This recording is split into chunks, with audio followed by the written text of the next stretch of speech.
These videos were made under direct and constant supervision of local election authorities. No voting occurred in these videos, and test ballots were used. These videos are for educational purposes only. This video will give you all the information you need to ensure voters can properly use the Dominion voting system's ImageCast Precinct BMD voting machine. Here's what we'll be covering today: preparing the machine for voter use, identifying and assisting with the voter's accessibility needs, voting using the accessibility options, and finalizing the voter's ballot when they are done. As a poll worker, it's your responsibility to make sure the machine is ready for the voter to use. First, the election judge will unlock the machine so it's ready for use. Once unlocked, choose the accessible voting option, choose a ballot for the voter, and then print the ballot. Be sure to place the ballot face down and head first into the printer. The voter is now ready to sit and begin voting. At this point, it's important for the poll worker to make sure the voter's accessibility needs are being met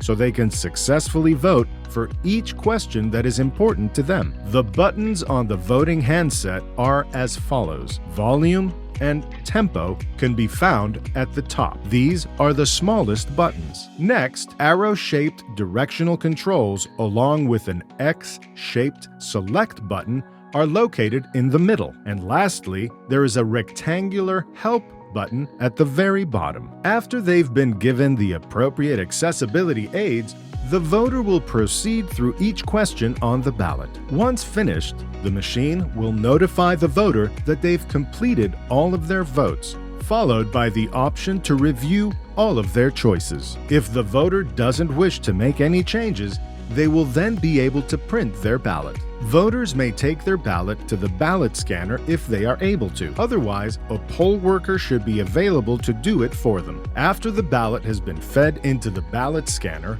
the voting process has finished. For more information on the accessible voting equipment at your voting place, contact your local clerk or election authority.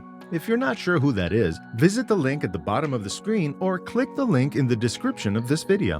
This project was funded by the Missouri Developmental Disabilities Council. Special thanks to Carol Waters, Katie Winkleman, Lisa Lietzo, Susan Steinbeck, Gasconade County Clerk's Office staff, Cosmic Sauce Productions, and the Missouri Developmental Disabilities Council.